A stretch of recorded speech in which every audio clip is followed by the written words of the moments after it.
Buenas tardes, bienvenidos a una nueva webinar del Centro Nacional de Formaciones Atléticas. Soy Carlos Podente, director del centro, y hoy tengo el placer de presentaros a un ponente, digamos, muy destacado, Juan Carlos Álvarez.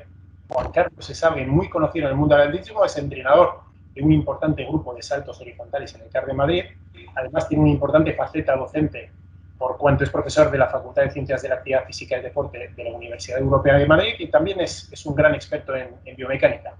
El título de su ponencia hoy es Visualización y ajuste a la tabla en los saltos horizontales. Una ponencia muy interesante con la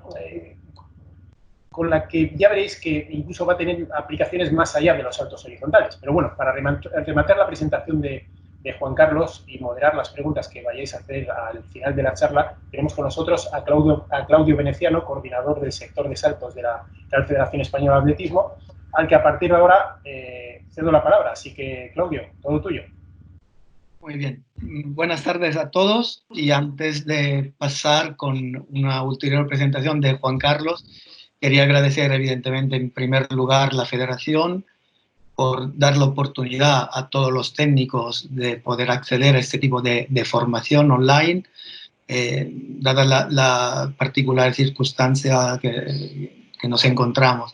Luego, evidentemente, al CENFA también por promover este tipo de actividades, y evidentemente el agradecimiento más grande va a Juan Carlos, porque en el momento que el hecho del ofrecimiento no ha dudado ni un solo momento en poder ser uno de los ponentes de las tres ponencias que el sector saltos ha promovido. Por lo que concierne Juan Carlos, bueno, podríamos estar horas y horas hablando de su currículum. Es, creo, el entrenador, uno de los pocos entrenadores que ha tenido presencia en todas las grandes finales de la competición más importantes, europeos, mundiales y olímpicas, incluso con unas cuantas medallas ganadas. Es un gran amante y estudioso de lo que es el análisis técnicas biomecánicas, no solo de los saltos, incluso de otras disciplinas. Y esta constante inquietud, ¿no?, que tiene lo ha llevado a hacer estudios prácticamente de todos tipos, evidentemente siempre relacionado a lo que es en nuestra especialidad. Es un gran conocedor del atletismo mundial y también conocedor de un gran número de estudios de investigación que hay sobre lo relacionado al mundo de saltos. Y por este motivo yo creo que es la persona más indicada, ¿no?, para poder llevar a cabo una ponencia de este tipo. Así que, sin más, le cedo la palabra y vamos a aprovechar de su conocimiento, de su sabiduría. Juan Carlos. Gracias Carlos Cordente, gracias Claudio por vuestra presentación, por vuestras palabras, y buenas tardes a todos. Muchas gracias por estar ahí, como dicen frecuentemente. Y bueno, simplemente pues intentar que este tema, que es bastante específico de los saltos, bueno, no de los saltos horizontales, es mucho más amplio, como veremos enseguida, y que tiene muchos matices, pues pueda ser de interés el cómo lo abordo para gente que no esté muy relacionado con nuestra técnica, nuestra especialidad o nuestras especialidades, y que también aportar lo suficiente para algunos otros, que ya he podido ir saludando, pero seguro que hay más, que sí que tienen mucha más relación con el mundo de los saltos horizontales, pues también les aporte algo, ¿no? O sea, quiero decir, intento esa doble situación que, bueno, pues en principio pues lo vamos a intentar, ¿no? Vamos a abordar así.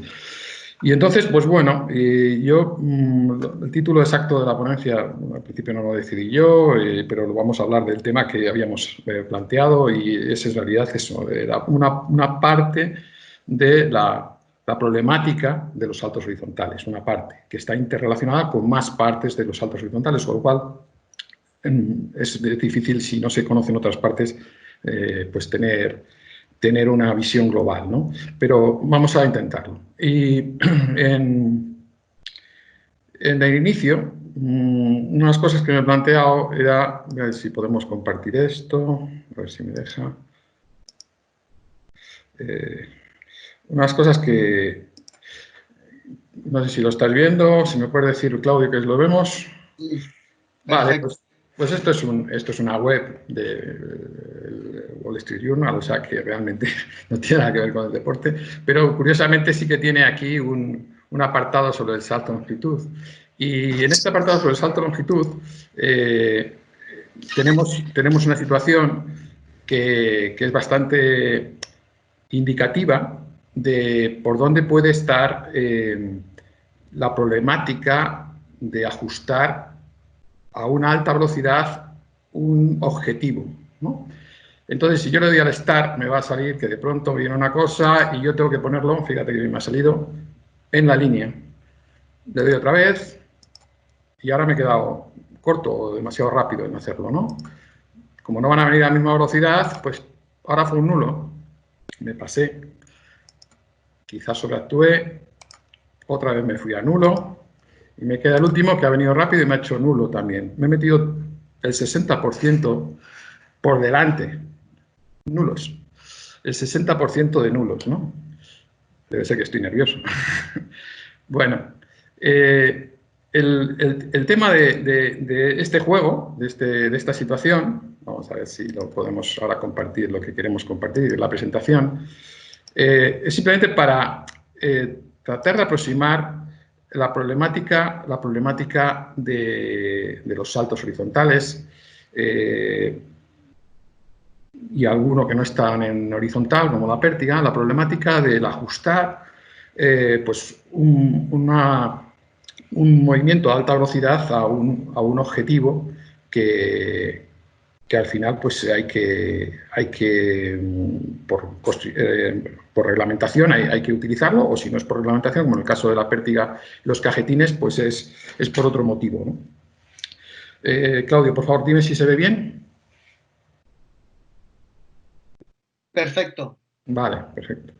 Bueno, pues entonces, entonces yo estoy hablando, aunque el título es ese de la jornada, vamos a ver el tema de la precisión en los saltos horizontales, y en este tema no es exclusivamente si hago nulo o válido, que evidentemente sí lo es, pero hay una serie de cosas que trascienden a esa situación, como que el deportista que esto lo tiene bien en ese momento, porque vamos a decir que lo tiene bien en ese momento, no necesariamente que él es bueno, pues tiene una consistencia, una seguridad, una autoconfianza, una competitividad, se va a manifestar en un buen control de la activación, en una serie de facetas que alguno hablaría de que son psicológicas, que es decir, del coaching o de cualquier otro tipo de criterios, pero en realidad son las competencias más importantes del deportista, sobre todo en la alta competición. Y la falta o las carencias en esta parte de la técnica, porque esto es técnica, pues da inseguridad, inestabilidad, ansiedad, que puede ser causa de lesión. Y este planteamiento, esta parte del trabajo, pues se puede ver desde perspectivas muy diferentes, como es la didáctica, la metodología. Podemos empezar a trabajarlo en qué edades. La didáctica y la metodología, la psicología, entendida no como que nosotros estamos haciendo de psicólogos, que no es el tema, sino que nosotros siempre estamos influyendo sobre la cabeza del deportista, sobre lo que está pensando o cómo ordena el deportista sus conocimientos y sus sensaciones, y de esa manera el movimiento está generado de forma psicológica, siempre. Y luego incluso otras áreas como, por ejemplo, la optometría deportiva, es decir, saber cómo se ve y cuáles son los condicionantes de la visión y de la visión en situaciones determinadas. Bueno, pues todo eso, como digo, da objeto a perspectivas muy diferentes, que cuando yo comento esto en diferentes foros y realmente en cursos, evidentemente, de entrenadores, pues me surgen iniciativas, y es una de las cosas que más suscita los comentarios, porque todo el mundo tiene anécdotas, pero también hay mucha, digamos, muchos tópicos afincados que son difícilmente explicables a la luz de lo que se conoce sobre el tema. Entonces, bueno, vamos a intentar pues tratar de dar un poco un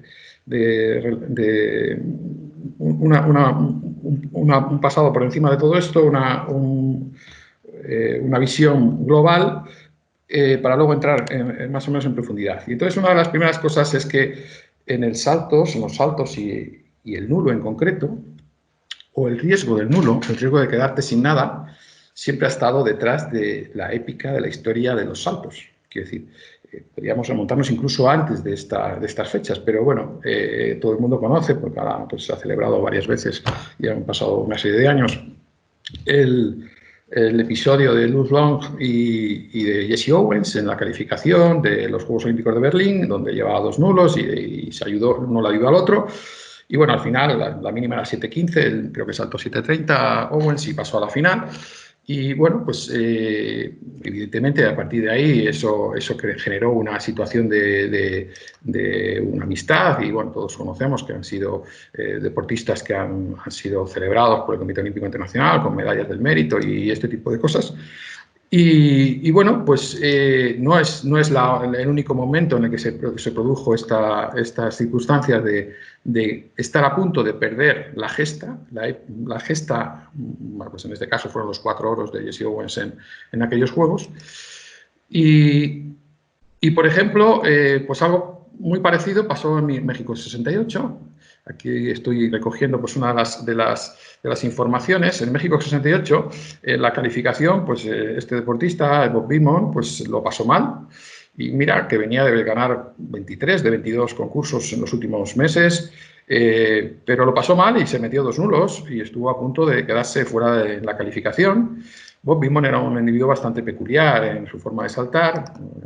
Aquí estoy intentando dejaros un poco la idea de cómo saltaba este hombre. Y volviendo hacia atrás, porque en este caso me voy a ir a la presentación inicial, pues esto es justo antes de la final. Había pasado ese mal momento y Bob Beamon estaba a punto de hacer el primer intento. A su lado tenía Boston. Boston era no su entrenador, era un medio entrenador, era un atleta, bueno, todo el mundo conoce a Ralph Boston, recordman mundial y el mejor en ese momento. Y lo que le dice es que justo antes de salir es que sea bueno, hazlo válido.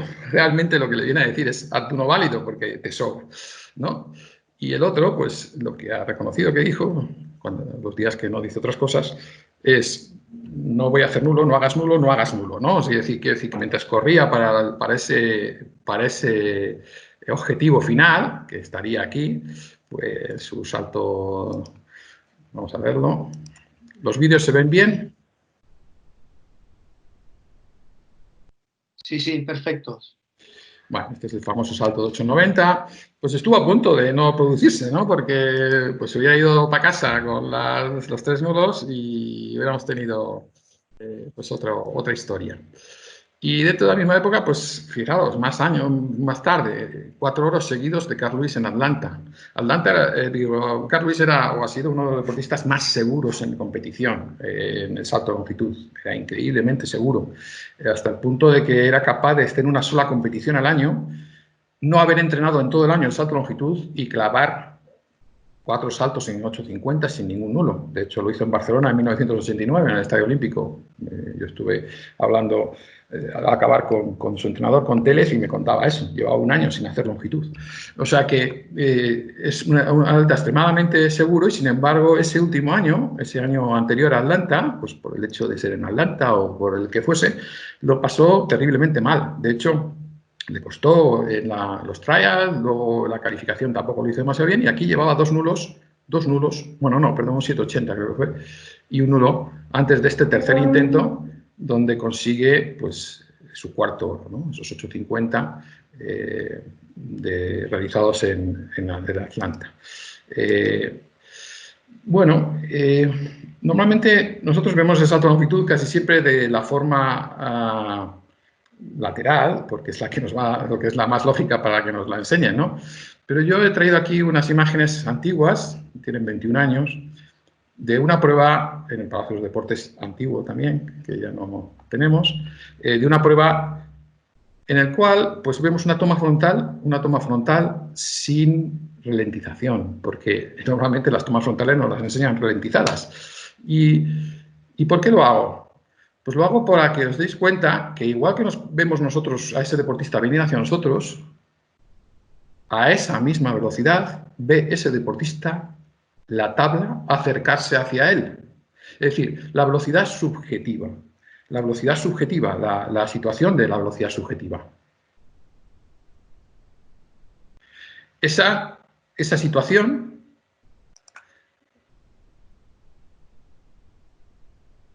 es la realidad. Y en esa circunstancia, pues bueno, nosotros podríamos intentar decir, bueno, somos capaces de... Aquí tenemos a Iago en esa competición, un poco antes de Maibasi. Y digo que esa situación de la aproximación, la que sería la velocidad subjetiva del deportista, es realmente el problema de la percepción y del ajuste con respecto a la tabla hecho a una alta velocidad. Evidentemente, nosotros podríamos ahora tratar de intentar descubrir si vemos bien, pues por ejemplo, el dorsal de los deportistas cuando vienen a esta velocidad, o si vemos bien pues algún detalle concreto, ¿no?, de una cosa que se mueve, pero nosotros en este caso lo tenemos más fácil, ¿no? En esa misma dinámica, pues ahora lo voy a poner ralentizado, pues este es el saltador Raúl Fernández. Ya nos podemos ir fijando en cuáles son las actitudes de los deportistas justo cuando se van aproximando a la tabla. Y podemos irnos fijando en estas actitudes. Y bueno, y mi idea es que veamos unas cuantas actitudes, porque con una no nos puede no valernos. Este es Henderson, en Doha.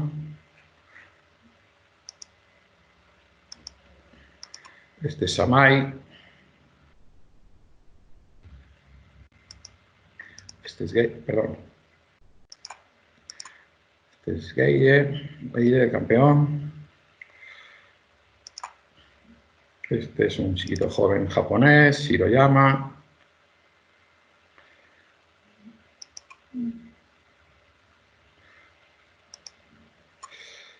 Este es nuestro Eusebio hace unos años en Tampere, ¿no?, en el campeonato sub-23, en su 8.37. Y bueno, lo que sí observamos, si podemos estar mirando horas vídeos de frente, que por unos motivos u otros, lo que sí observamos es que los deportistas tienen una visión de lo que están haciendo con respecto al punto objetivo que es la tabla. Entonces, cogiendo esta gráfica archiconocida de Hay, hay 3 objetivos en la carrera de impulso, los 3 objetivos principales, podemos definir alguno más, pero los principales son la velocidad. La velocidad es un elemento básico para el rendimiento, es necesaria, es condición necesaria, aunque no suficiente, pero es necesaria, casi imprescindible, por lo menos en unos niveles, para unos niveles de rendimiento. Luego hay un segundo objetivo que sería el objetivo de posición para poder batir. No todas las formas de correr y las formas de llegar a la tabla son válidas para poder saltar, y ese objetivo necesario también pues está interrelacionado con la velocidad, y de hecho pues hay un momento que es difícil mantener la velocidad. De hecho, casi nadie logra mantener la velocidad cuando tienen la necesidad de buscar la posición, O sea, eso es otra parte de la técnica, esa necesidad de conseguir el descenso del centro de gravedad necesario, y eso generalmente se suele atribuir a una pérdida pequeña, pero una pérdida de velocidad. Y luego, la precisión. La precisión es un tema reglamentario, evidentemente, pero digamos que es lo que llamamos una restricción o un condicionante.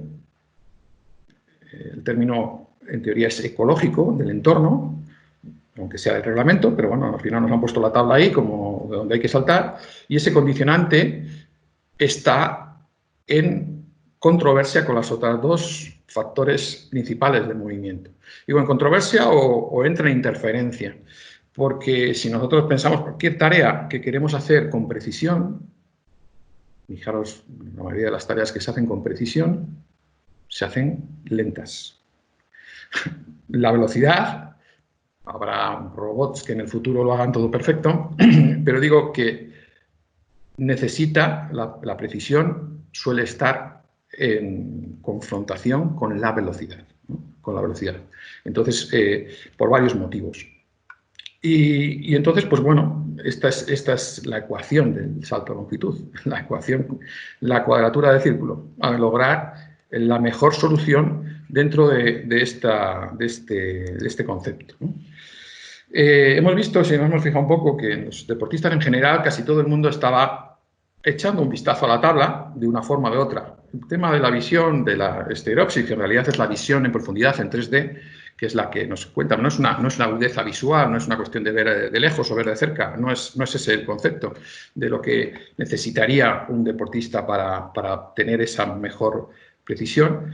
Pues evidentemente los deportistas van, según lo que estamos acostumbrados a enseñar, pues mirando según el reloj de los americanos, miramos a las 5, luego a las 4 y luego a las 3. Es decir, vamos cambiando nuestra orientación de la visión, y más o menos un deportista cuando corre para saltar tiene que tener esa posición final que estamos viendo ahí un tiempo antes de la tabla, un tiempo antes del sitio donde tiene que saltar, un tiempo antes del foso, o de donde tiene que caer, un tiempo antes del momento en el que él tiene que realizar la acción más importante para la que viene.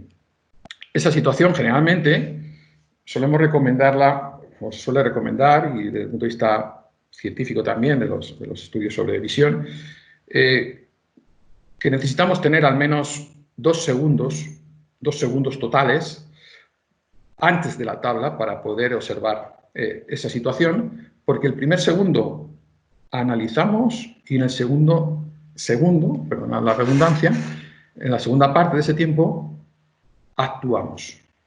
Es decir, necesitamos ver para sacar información, obtener información, la información relevante que necesitamos en ese momento, porque mientras miramos el suelo la información no es relevante. Y en ese momento la información relevante no es solamente la distancia a la tabla. La información relevante que estamos recibiendo es con qué velocidad nos aproximamos a la tabla, quiere decir, es una información sobre nuestra velocidad. Todo el sistema que está alrededor nuestro se está moviendo hacia atrás, estamos viendo la realidad fenoménica del deportista, y digo que necesita un tiempo para poder tener esa situación.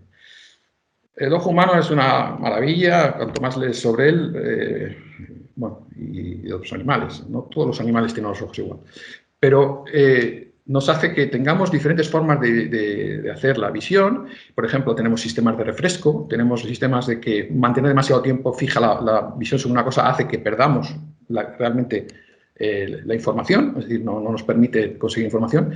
De alguna manera, y en eso hablaremos después, nuestro movimiento nos da la información que necesitamos para seguir moviéndonos. Y si no hay movimiento o no conseguimos esa información, nos vamos a quedar carentes de la guía, el timón de lo que queremos hacer, la intención de lo que queremos hacer, ¿no?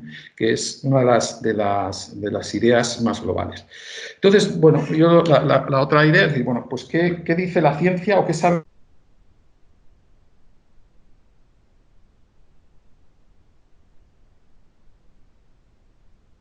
Vaya, he perdido. A ver. ¿La conexión lo tenéis bien? Ahora sí, se ha ido un momento, pero ahora por lo menos yo te veo y te escucho bien. Vale. Bueno, esperemos que sigamos así. Vale, pues entonces, una de las cosas que se planteó en el tema de la ciencia es que, bueno, la ciencia del comportamiento humano, del aprendizaje motor sobre todo, al principio se centró mucho en la cibernética, en ser muy programa motor, estímulo-respuesta, y luego pues que tenía que existir un programa y teníamos que tener miles de programas para cada movimiento que hacemos. Y bueno, ante eso, a mediados de los años 50, 60 del siglo pasado, surgió una serie de corrientes en otra dirección. Es decir, bueno, esto no puede ser así, tiene que haber otro tipo de organización y de visión de cómo funciona el hombre y los animales en el control del movimiento, de lo que quieren hacer. Y esto es un poco lo que se llama teoría ecológica o también más adelante pues todos los sistemas dinámicos, ¿no? La teoría de sistemas dinámicos. Teorías de Newell, la información, otro tipo de planteamientos que no es el momento de entrar en ello. Pero sí que un poco la idea, unido a lo que hemos visto hasta ahora, es que esa tabla, ese foso, esos jueces, ese entorno, te está creando unos condicionantes y al mismo tiempo te está invitando a saltar. Es decir, hay que verlo por los dos lados. Los condicionantes están, pero también ese es el sitio donde tienes que saltar. Te está invitando a saltar. Con lo cual, quiero decir que en la forma en la que ve el deportista esa situación puede estar mucho de la diferencia en el planteamiento de cómo el deportista se afronta la competición. Luego, en optometría también en esa época se ha hecho, bueno, perdón, en teoría ecológica, por ejemplo, Lee Lisman o Gibson eligieron el salto a longitud como una de las tareas que les venía perfecta para demostrar que la gente se movía en función de cómo iban teniendo la regulación del entorno, el espacio y lo que le estaba provocando el espacio, ¿no? Es decir, y que todo la información del espacio, de alguna forma, es una información matizada en función de lo que el deportista puede hacer o lo que la persona puede hacer con eso. Es decir, por ejemplo, si un niño ve una silla, pues cree que se puede subir a ella porque tiene 3 años y va a trepar. Para él esa silla es algo que puede escalar, pero si yo la veo pienso en sentarme, no en escalarla. Entonces, cada uno tiene una visión de la situación relacionada con sus capacidades, con lo que puede hacer, ¿no? Y esa es un poco la idea de tratar de conseguir que cada uno, cuando está afrontando una situación de restricción, en este caso, como es la precisión con la tabla, pues hayamos generado nuestras capacidades de resolver el problema.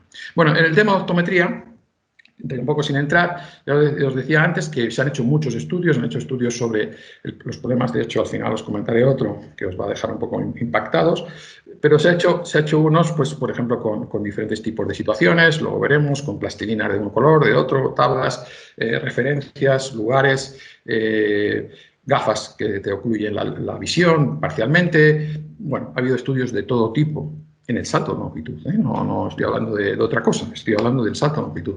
Ha habido estudios de todo tipo, visión periférica, visión central, estudios de todo tipo. Con lo cual, bueno, hay una rica bibliografía sobre este tema para lo que tenga interés en profundizar. Luego, una de las personas que más ha aportado al mundo de la técnica, de la biomecánica y del conocimiento de este tema también, para el salto de longitud en concreto, es el fallecido Jim Hay, que es la persona que está aquí en esta imagen. Jim Hay es un deportista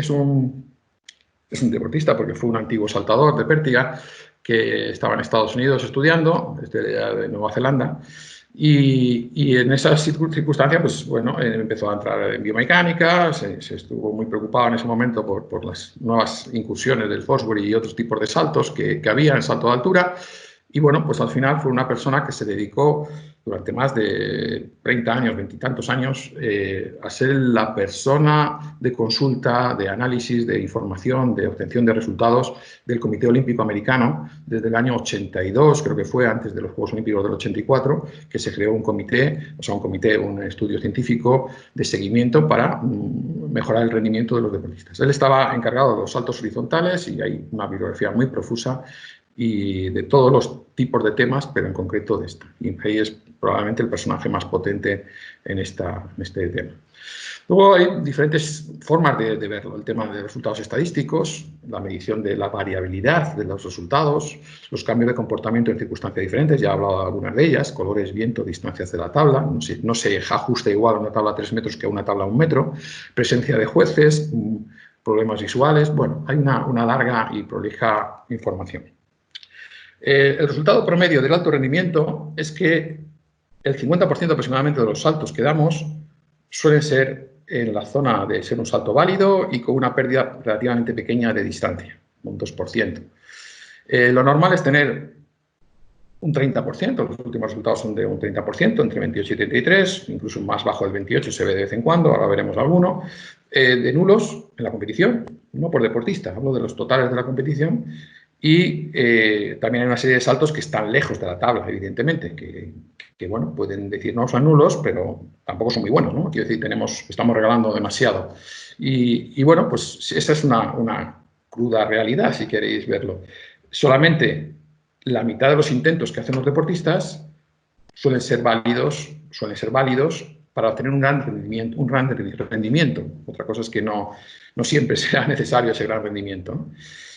Todos podemos hablar de que alguien hizo récord del mundo sin tabla, ¿no? O muy pocos, en principio solamente Kraves, prácticamente. Pero que ha habido buenos resultados y grandísimos resultados en otras condiciones, pues también, ¿no? Pero esta es la realidad estadística, que en la tabla o en el momento de saltar esto es lo que tenemos. Es decir, que visto desde arriba, tendríamos que en la tabla pues ha habido unos apoyos, unos han sido nulos, estos dos de adelante, los otros han sido válidos, estos tres y este ha sido muy lejos.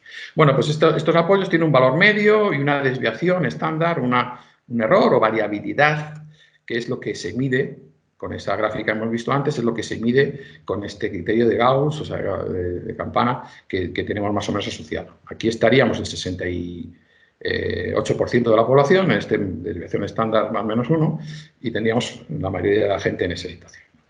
Bueno, pues ese es el valor real y, bueno, pues en los últimos, como digo, en las últimas competiciones o el último estudio que ha sacado hace poco de 108 competiciones de diferente tipo, porque también las competiciones varían, no es lo mismo una Diamond o un Meeting que una competición de otro tipo, puede haber circunstancias diferentes, pues el último estudio de 108 competiciones en 15 años da un 30% de saltos nulos. Eso es el valor normal, tanto en salto de longitud como en triple salto. Alguno me puede decir que en triple salto hay otros nulos que no son por la tabla, y es verdad, pero no, en este caso no están discriminando.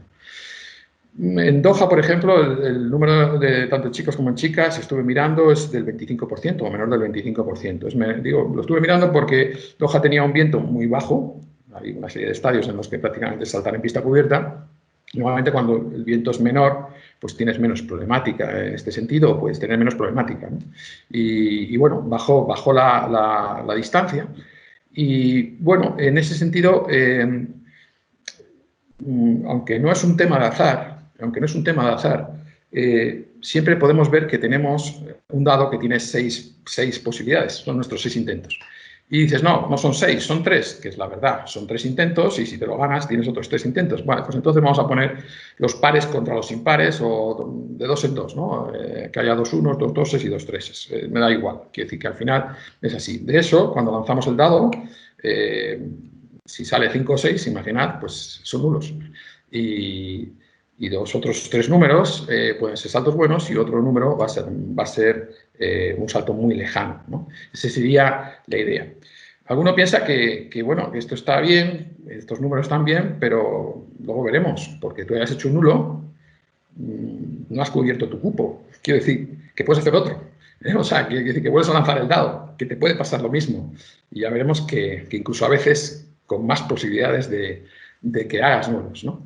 Estos intentos de análisis, en los últimos trabajos, este es el de los 108 competiciones, incluso se analiza cuál es el resultado, en alta competición, en el primer intento, en el segundo intento, en el tercer intento, en el cuarto intento, incluso se sabe que estos intentos son los mejores en chicos o en chicas, y en qué intentos se hacen más nulos, en chicos o en chicas. Evidentemente habrá que ver el tipo de competición. Y con las que nos hacen ahora, pues a lo mejor Estas todas son de 6 saltos con 3 más 3, ¿no? O sea, que si no nos volvemos locos. Bueno, pues esto, como digo, es la situación de esta competición. Podríamos entrar a analizarlo con mayor detalle, pero no es el momento. Y, bueno, porcentajes de nulos, pues en el primer intento 27%, 32, 29, 29, 31, 33. El promedio va a ser 30. Aquí 25, las chicas son más seguras al empezar. ¿Seguras? Bueno, vamos a verlo. Depende de lo que salten, ¿no? 25, 29, 25, 33, 35, 28. Los saltos cuarto y quinto suelen ser saltos donde la gente suele incrementar el porcentaje de nulos con cierta frecuencia, pero también puede ser el sexto, como vemos aquí en el caso de los chicos. Es decir, bueno, en valores totales, esos, para entender un poco cómo funciona la mentalidad de los deportistas, que va a ser una cosa importante, porque la mentalidad es individual de cada deportista y también va a depender del tipo de competición en el que esté trabajando. No es igual competir para un club que competir para una situación de calificación con una mínima, son situaciones diferentes. Y la estrategia, esta idea, este plan, el plan A, puede ser muy diferente. Luego veremos un poco esa situación. Pero, claro, nulos, claro, vamos a ver, ha habido pocos nulos en este sitio, en Doha, ¿no? Estos son los resultados de Doha, los cogí el otro día y, mira, nos dieron los resultados de distancia perdida en la batida. Las velocidades que no se las cree nadie, porque estos son 10,70 y tantos metros por segundo. Ya le he mandado a la IAF que se haga mirar esto. Pero este es el tema, ¿no? Variabilidad. Bueno, esta mujer, Mary Hamel, la alemana, que está ahora mismo espectacular, se deja 60 centímetros el primer intento. Nadie sabe por qué. Marina Beck, que es una deportista muy segura, vemos una estructura. Este Brume también es muy segura, estable, en alta competición en los últimos años. Se está dejando siempre un buen trozo de tabla. Y Tori Broby, pues que es una velocista que combina, pues así va. Se mete 17 o se queda 27. Vale, esto nos dice que no solamente hay que ver los nulos, sino que hay que ver también cuánto regalamos, ¿no? Vamos a los chicos. Los chicos, el ganador tuvo una actuación muy estable, hizo pocos intentos porque pasó algunos. Henderson, pues me metió aquí pues, una serie de saltos, también al final con problemas de estar un poco lejos, no acababa de pillarlo. Y fijaros, dos de los que en teoría, pues quizá el gran perdedor de la tarde, ¿no? Pues tuvo grandes problemas con la carrera de impulso. Grandes problemas con la carrera de impulso. Otra cosa es que el por qué, ¿no? Que sería otro tema. El por qué. Y Juan Miguel Echevarría es entrenador Osorio, por ejemplo, todo este año siguiente y ese año anterior, es decir, ese mismo año, curiosamente, han estado centrados en hacer ese primer salto en condiciones, pero claro, no regalando 23 centímetros. Válido y largo, como le decían a Bob Beamon, ¿no? Bien, la precisión, entonces, no es solamente el número de nulos, sino que hay otro factor, que es cuánto regalamos, y hay más factores, como ya todo el mundo que sabe de esto lo va entendiendo, ¿no? O conoce perfectamente. Entonces, esto que estamos viendo es la medición de la variabilidad del apoyo. Hemos estado hablando de la variabilidad en el momento del salto. Un velocista puede correr 100 metros y unas veces lo hace en 43, 44, 45 pasos. Bueno, si es muy bueno, si es menos bueno, pues puede hacerlo en 45, 46, 47 o incluso nos podemos ir a 50, ¿no? Pasos en 100 metros. Si tú haces la mitad de la carrera, tendrías 20 y tantos pasos en 50 metros. Las carreras de los saltadores están entre 40 y 50 metros. Pues bueno, si tiene una fluctuación de un paso en 100 metros, es que tiene una fluctuación de 1 metro, porque la zancada como mínimo va a medir 2 metros, de 1 metro en 50 metros. Es decir, los velocistas van teniendo una variabilidad incrementada y no existe pues, lo que llamamos un cambio de estrategia, un tema de ajuste visual o programado, y ajuste visual de steering, es el término en inglés, de direccionamiento o conducción hacia el objetivo. Y bueno, pues entonces todo eso se puede ver como también cuál es el comportamiento normal, cómo se evalúa, cómo evaluamos las habilidades de nuestro saltador, porque eso es una cosa importante. Sobre el tema de los TEROX ya vimos antes que había que conseguir que posición del cuerpo vertical, suficientemente vertical para poder focalizar la visión, no en la tabla específicamente, aunque también, sino en el foso, en la situación, en el pasillo, por una serie de motivos, como decimos, eso, la transición en la carrera va a ser una cosa importante. Si nosotros tenemos una carrera donde no hacemos esto correctamente, nos estamos poniendo un problema. Hay deportistas, hay alguna chica que mira al suelo hasta 5 metros antes de la tabla prácticamente, pero bueno, y a veces no se le da mal, quiero decir que tampoco es que, pero por lo que sabemos, esto nos va a ser necesario. La variabilidad esta que hemos estado viendo en la tabla, si la vamos viendo en los diferentes pasos de la carrera, pues nos daría lugar a lo que llamamos el comportamiento de variabilidad a lo largo de los pasos. Este gráfico de Hey, que todos conocéis, o que la mayoría de vosotros conocéis, pues es cómo va creciendo la variabilidad según van pasando los pasos hasta la tabla, que sería el 0, cómo va creciendo la variabilidad, es decir, cómo los pasos cada vez van pillando en otro sitio diferente. Cuando hacemos, por ejemplo, 6 intentos, pues nada más salir, este es un atleta que salta con 19 pasos. Bueno, pues si sale siempre del mismo sitio, imaginar que sale siempre del mismo sitio, pues estaría llegando, no sé si el cursor lo vemos o... Claudio, sí, se ve, se ve. Creo que había un puntero. Digo que va creciendo de forma más o menos homogénea, hay diferentes criterios para esto, hasta un momento en el que se vuelve máximo, vemos aquí unos 30 centímetros de variabilidad, hasta un momento en el que empieza a descender y en la tabla va a ser más o menos como el que tiene, este es un poco alto, son casi 10 centímetros de variabilidad, normalmente suelen ser 7, 8 la variabilidad estimada correcta. Bueno, pues esto, el crecimiento del error o la variabilidad y el descenso de esa variabilidad para ajustar a un objetivo, esa es la prueba que utilizaban los de la teoría ecológica para decir, oye, aquí esto estaba bastante claro, lo vemos claro, es que el deportista ve y ajusta. Y entonces, Hey y otros autores, pues ha dividido, y con mucha lógica, la carrera en 2 fases desde el punto de vista de tarea motriz. Una tarea motriz programada, cerrada, de autorregulación, en donde corremos más o menos como hemos entrenado siempre,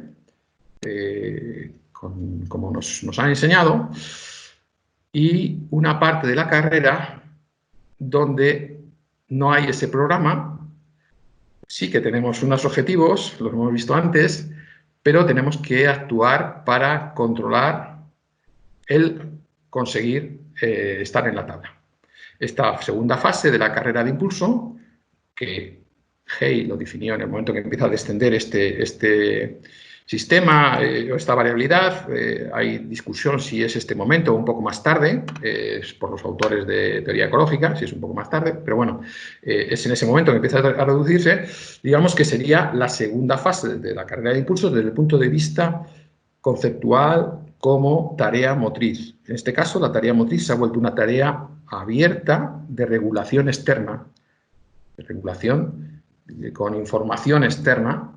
No es que antes no existiese una información externa que nos ayudaba a correr deprisa, colocados y todo eso. No, existe la información externa, pero ahora ha entrado un factor, un condicionante que no existía con esa fuerza antes. Todo el mundo sabe que va a saltar en la tabla, pero no existía con esa fuerza antes. Y surge ahí esa zona, y eso, desde el punto de vista conceptual, está claramente identificado, la ciencia lo ha medido, lo que es el error acumulado, la fase, estos son también gráficas de Jim Hay, esto es de Seiya Eccles, en concreto de una americana, que era bastante mala en la precisión, y este es digo que era bastante mala en la precisión de la carrera, en la parte programada, cometía muchos errores, pero luego ajustaba bastante bien. Otra cosa es, no sabemos cómo empeoraba de otro tipo de cosas, ¿no? Pues esa situación de fase programada y fase de ajuste es la que esa doble fase desde el punto de vista conceptual, desde el punto de vista de tarea motriz, es una parte importante a entender de este problema del ajuste visual. ¿Cuándo se manifiesta ese ajuste visual? Pues Hay lo identificó en promedio 5,1 pasos antes de la tabla, en distancia 12,5 metros antes de la tabla, en mujeres 4,7 pasos, 9,7, lo de coma algo, pues es porque es el promedio, ¿no? Y otros autores que han intentado reproducir los mismos sistemas, aunque como principiantes y a veces pues, no son tan reproductibles, porque no es lo mismo medir la gente haciendo carreras de impulso que saltando en competición. Son dos cosas diferentes. Una cosa es carrera de impulso y que no saltas, y otra cosa es tener que saltar y que no te valga si lo haces nulo. Esos son dos condicionantes que no son lo mismo que entrenando. Pues también han hecho esta historia, estas mediciones. Se ha medido, porque es uno de los elementos que más se utiliza para el tema de la ecología, el tiempo para el impacto, el tiempo promedio en donde se produce ese cambio de comportamiento, en menos de un segundo. Les decía que necesitábamos un segundo para ver, y este 0,93 es el tiempo de actuación, más o menos 0,46, un segundo aproximadamente, más o menos 1,2. Ese es el tiempo que necesitamos de actuación. Y pues se han ido estudiando muchas cosas. Si cambia mucho al aumentar la carrera, pues no cambia mucho al aumentar la carrera. Si cambia mucho, si eres un especialista o si no eres un especialista, pues cambian algunas cosas, pero no cambian otras. Los jóvenes o principiantes pues tienen unos errores acumulados, mayores que la gente entrenada, evidentemente. La variabilidad que han creado en la primera parte, incluso aún teniendo menos carrera que mucha gente, han creado un error mayor. Pero prácticamente todos los deportistas principiantes tienen este proceso de ajuste visual. Y si ponemos esto mismo a verlo en carreras de caballos, pues veremos que también los caballos tienen este ajuste visual. Y en general es lo lógico que nosotros cuando vamos por la calle, en vez de tropezándonos con las aceras, pues vamos haciendo ajustes en nuestros pasos para evitar el golpearse o tropezarse con los obstáculos que hay viendo. Y digo eso porque, fijaros, eso es un tema que se hace y no tiene por qué ser consciente. Nosotros lo hacemos a diario, constantemente, y a veces, lo más normal es no ser consciente. Incluso lo hacemos muy frecuentemente conduciendo y no somos conscientes, ¿no? A ver si nos ve la Dirección General de Seguridad de Tráfico. Otro de los problemas es que esta variación, este ajuste, es aceleradamente más fuerte. Es decir, empieza siendo suave y se hace brusco, muy importante, en los dos últimos pasos. En los dos últimos pasos. Y eso es una generalidad. Da igual el tipo de deportista. Más o menos estos son valores promedio. Del total del cambio de la precisión que tenemos que hacer, el 67% se hace en los dos últimos pasos, 2/3 partes de eso. Y solamente 1/3 se hace en los pasos anteriores. Es decir, que aunque hemos tomado decisiones y estamos tomando decisiones, somos tímidos en la decisión, pero de pronto nos vemos abocados a decidir correctamente. Algunos autores han dicho que esto es debido a que aquí seguimos primando nuestra intención de correr deprisa. Bien, puede ser. También puede ser que la información es no del todo clara como para tomar decisiones muy bruscas, que además van a ser perjudiciales. Pero entonces, ¿por qué lo hacemos en el momento más importante, ¿no? Bueno, ese va a ser otro tema. Y está relacionado con la búsqueda de la posición para saltar, esa posición para poder saltar. Bueno, en estas unas primeras conclusiones iniciales de la ciencia es que este comportamiento globalizado, generalizado, nos dice que es un comportamiento natural que emerge y no es una estrategia aprendida. Ojo, no es una estrategia aprendida, es un comportamiento natural.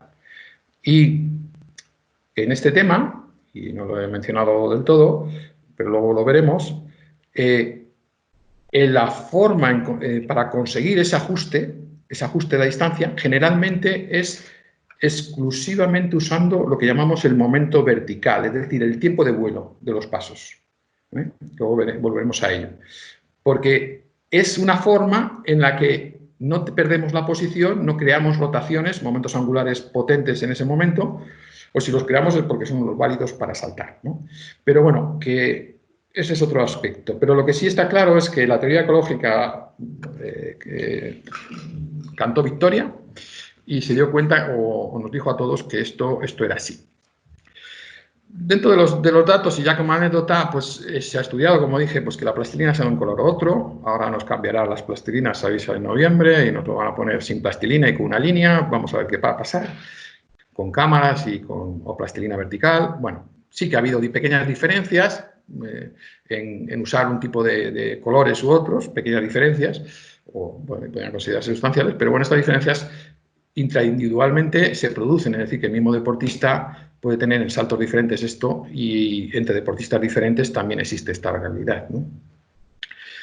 Bueno, las cosas que se pueden tocar cuando estamos intentando ajustar, pues estaría, por ejemplo, lo que llamamos el recorrido de apoyo y el recorrido de vuelo, el tiempo de apoyo y el tiempo de vuelo, y esos factores pues se comportan de forma diferente, perdón, es esta, se conforman de forma diferente, y entonces el factor que está más asociado con el cambio de la longitud del paso es el tiempo del paso, es decir, el tiempo total del paso. Es el factor que rige con él. No es coger por delante, tener más distancia de empuje, más distancia de frenado para alargar, para llegar. No es eso. Es fundamentalmente el tiempo del paso, que es o que estamos menos tiempo en el suelo o estamos menos tiempo en el aire. En la relación entre ambas cosas, pues también se ha observado cómo va fluctuando según se va aproximando, y entonces la longitud del paso y el tiempo del paso son los que tienen una correlación más alta, una relación más alta, y las otras cosas, los otros factores, por ejemplo, la distancia de aterrizaje que ponemos por delante o la distancia de empuje, pues no tienen la misma relación, ¿no? Bien, pues hasta ese punto se ha estado estudiando, desde el punto de vista científico, cuál es la forma en la que se hacen los ajustes. O sea, cómo logramos poner el pie donde queremos ponerlo, conservando los otros objetivos. El otro aspecto, hasta ahí la ciencia en su aporte, que evidentemente lo han leído los técnicos, pero me viene bien ver la otra perspectiva, la perspectiva de los técnicos especialistas. Cuando hay un problema complejo, pues lo mejor es que la gente que tiene más experiencia nos diga algo de qué podemos hacer, ¿no? Y en este caso, pues vamos a ver unos cuantos técnicos especialistas cuáles son sus opiniones sobre estos aspectos, lo que llamamos el steering o el ajuste visual o el ajuste en la carrera. Tom Tellez es entrenador, como sabéis, todo de Carl Lewis, de Makusa también, aquel saltador que saltó tanto de Zimbabue, y de otros atletas, de Barrel, fue un señor que estuvo trabajando muy en relación con Jim Hay, con el biomecánico, él y todos los de esa época, los entrenadores de esa época. De hecho, es uno de los entrenadores que más ha influido sobre los entrenadores actuales de Estados Unidos y de bastantes del resto del mundo. Y no es tanto por lo que él dice, esta marca de verificación, sino que aquí le vemos en Barcelona, en los Juegos de Barcelona, esta es una cámara mía, donde fue una prueba complicada, y Tom Tellez con Carl Lewis exclusivamente se ponía en un lugar para poder ver su referencia de lo que solicitó Jim Hay, la marca de verificación o de chequeo de verificación para el entrenador. Él tenía una referencia aproximadamente a 10 metros de la tabla, y Tom Tellez con Carl Lewis solamente se preocupaba que estuviese ahí. Carl Lewis hacía el resto. Con ayudarle a ponerse ahí, lograba esa situación. Yo le vi aquí en directo claramente, y le he visto más veces, y es una de las ideas muy claras. Influyó tanto este biomecánico sobre estos entrenadores que desde ese momento tenían todos muy claros. Otro de ellos, que trabajaba al lado en Houston, al lado de Houston, estaba en esa época estaba en Dallas, creo que era, bueno, Texas era, pero no sé, creo que era Dallas. Dan Pfaff, todos conocemos a este entrenador con muchísimos años, y he cogido unos extractos de él. Se prodiga bastante en muchos cursos, y fijaros esta frase, ¿no? Dice: nunca pude entender por qué a los saltadores de pértiga, jugadores de baloncesto, jugadores de fútbol, ballistas, bueno, les alentaron a mirar su objetivo, y por alguna razón alguien, todavía estoy buscando muy bien exactamente cómo empezó, si es Smolinski o quién fue el que lo publicó de forma tan... Enseñó a los saltadores a no mirar a la tabla. Dice, hasta tal punto es que, sabéis que ha entrenado a Rutherford, a Lapierre y a bastantes más, estuvo en Gran Bretaña como entrenador jefe, es un entrenador que es muy claro en este concepto, que hay que observar el objetivo y hay que estar en contacto visual periférico, no necesariamente central, hasta probablemente el penúltimo paso, después evidentemente no, y en algunos casos dice que hay gente que levanta la vista, te lo hemos visto con idea. Bueno, siguiendo con entrenadores de mucho éxito, entrenador de Larry Miris, de Steve Fellow o de Brittany Reese en una etapa cuando nació o cuando empezó, hasta ser campeón del mundo, evidentemente Joe Walker. Walker, por ejemplo, es otro entrenador, perdón, que tiene una serie de criterios y sobre todo pues utiliza mucho las marcas de chequeo. En el caso concreto, en algunos casos incluso marcas introducidas a 2 pasos antes de la tabla, que evidentemente no son para el deportista, son para el entrenador, pero también ellos controlan ese criterio. Bueno, aquí él habla de pasar, o sea, de atravesar la tabla y no de llegar a la tabla, porque ese va a ser otro de los aspectos psicológicos del problema del ajuste, ¿no? Peter Stanley es entrenador de Edwards, de bastante de los saltadores ingleses de longitud, unos en una época, otros en otra, Tom Tomlinson, Rutherford mismo, o saltadores como Sawyers actualmente, la chiquita inglesa. Bueno, otro especialista conocido, pues igual, conciencia espacial, ¿cuál es la idea del steering? Bueno, Peter Stanley habla de la diferencia entre correr un sprint, que donde no hay necesidad de ritmo, de no sé qué, de muchas cosas, y una carrera de impulso donde sí hay que llegar a un inicio consistente, unos contactos precisos, una fase de aceleración, de drive, de salida y aceleración correcta, cómo debe ser cada una de las partes, cómo debe ser el tema de la precisión del contacto final, cómo es necesario tener una posición que permita el cambio de dirección de la fuerza. Bueno, esto es Stanley en su información. Otro de los técnicos de mayor éxito en Estados Unidos es Richard Booth. Booth fue entrenador de Arkansas durante muchísimos años, en la época de Conley, y cuando estaban allí todos, Romain y los diferentes saltadores de los años 90. Y después estuvo en Florida, donde coincidió con Taylor y con Clay durante 2 años, de entrenador. Y fijaros lo que dice Booth quiere una carrera, fundamentalmente está hablando de triple, pero mejor corta que larga, para mantener la agresividad durante la carrera, y dice que hecha a alta intensidad, dice que el 100% es más fácil de duplicar, de replicar, que un 89, 92 o 97%. Es decir, que la intensidad alta de la carrera va a ser un factor de estabilidad de la carrera. Porque una de las cosas que se cambió a partir de, desde ya muchos años, aunque todavía hay alguna reminiscencia, es aquella situación de donde las carreras se iban a hacer de forma rítmica, impulsando, volando. Eso hace mucho tiempo que desapareció. En algunos sitios lo llaman carreras del este, del este de Europa. Todavía vemos algún cubano que lo sigue haciendo porque sus profesores fueron de esa escuela. Y bueno, pues más autores. Schneider es un entrenador de mucho éxito en Estados Unidos, sobre todo da muchísimos cursos, es de Luisiana, y John Moffitt era entrenado por él, fue segundo en Atlanta, en Atenas. Y bueno, también nos habla sobre, no voy a leerlo todo porque vamos a ir un poquito más deprisa, de los problemas del acercamiento al objetivo, de la necesidad de esa dedicación cognitiva. Fisher es el actual entrenador de Brittany Reese y de Clay, pues también ha visto miles y miles de carreras y estamos en lo mismo, todos son la misma orientación, todos centrados en la parte final de la carrera, los problemas de la transición. En algunos lugares se le llama a esa parte final de la carrera transición, ahora veremos que algunos técnicos la denominan de otra manera. bueno, Fisher va a Mike Powell, de Billy Banks, de Green, ahora está trabajando para los chinos desde hace 5 años. Y fijaros lo que dice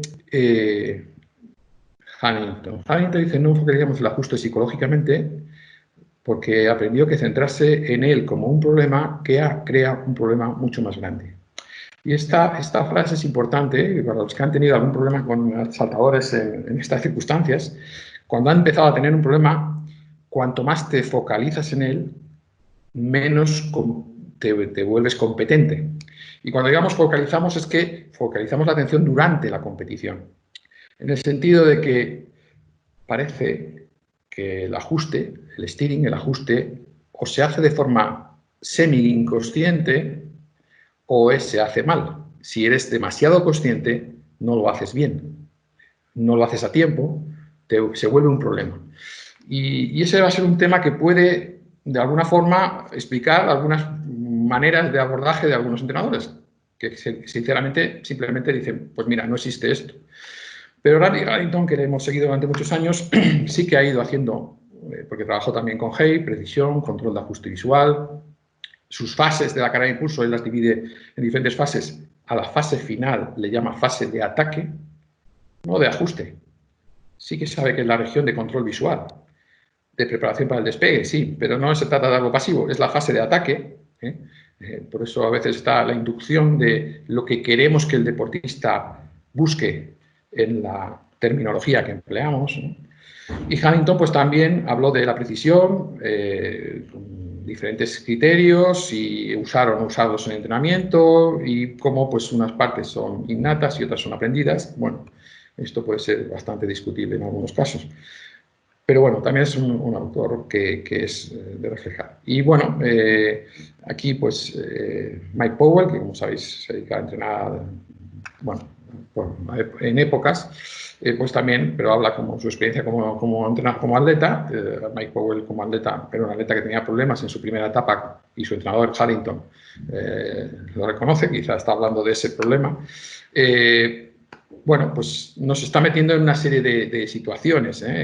Pues dice, no, incluso en competición le digo que no ajuste. Si su primer salto es un nulo, dice, bueno, pues ya sabemos cuánto tenemos que mover, pero no me hagas pasitos, no me hagas otras cosas. Vale, todo el mundo lo sabe, porque eso es de primero de entrenador. Pero evidentemente, si tú gastas un salto de la prueba para ajustar, no has hecho bien tu trabajo. Dan Pfaff decía que si tu atleta hace más de un 30% de nulos, tú estás haciendo algo mal como entrenador. Y yo se lo compro. Y yo estoy haciendo algo mal como entrenador, claro. Y quiero decir, se lo compro porque durante mucho tiempo he tenido gente con esas condiciones y tengo de diferentes circunstancias. Ahora, vemos que hay diferentes formas de abordaje y de sensibilidades con respecto a este tema. Y ya para terminar, de entrenadores, pues yo tengo bastante relación por proximidad, que viene mucho por Madrid, con Nelio, muchísimos años, llevamos ya 12 o 13 años viéndonos, y Nelio pues más o menos es exactamente las mismas ideas que hemos estudiado todos de Jim Hay sobre estos conceptos, utiliza también las marcas de chequeo, perdón.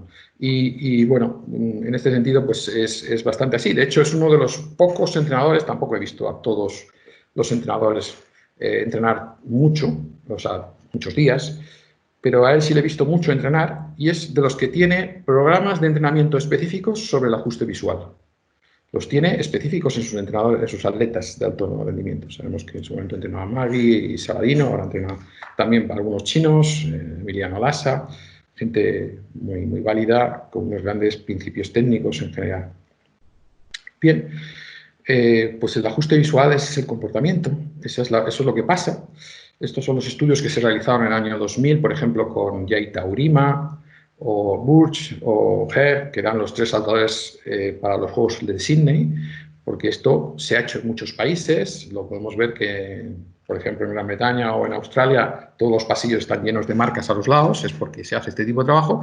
Y actualmente pues hay una serie de herramientas que se están utilizando más frecuentemente. Ahora están haciendo mucho con 30 metros de Ottoyano en Italia, lo he puesto en varios campeonatos importantes, o en Francia, lo están haciendo fundamentalmente más en la pértiga, y la herramienta de Ottoyano pues te da todas estas variabilidades con bastante facilidad de una competición. De hecho, hay estudios ya en la dirección de tratar de interpretar cuál es la diferencia entre un salto bueno y un salto malo, por ejemplo, en pértiga, en función de cuál ha sido el comportamiento de la carrera. Con el ritmo, la longitud de los pasos o la variabilidad en ciertos momentos. Esa es la tendencia. El futuro es que en vez del octoyan, que es bastante engorroso y costoso, le pongamos un sensor a cada deportista en cada pie y tengamos también información en tiempo real, que es prácticamente ahora mismo es posible y ya lo estamos intentando conseguir. Digo que estos programas de seguimiento de Galloway, de Galloway, que es una biomecánica australiana que todavía trabaja con el equipo australiano. En ese momento, estos son los estudios sobre los deportistas que conocemos, que en Sydney lo hicieron muy bien, bueno, unos mejor que otros. Y nosotros también en esa época estuvimos tratando de hacer un estudio similar, o lo hicimos con el Servicio de Biomecánica del Consejo Superior de Deportes sobre los saltadores que estaban entonces en primer nivel, que eran Niurka y Yago.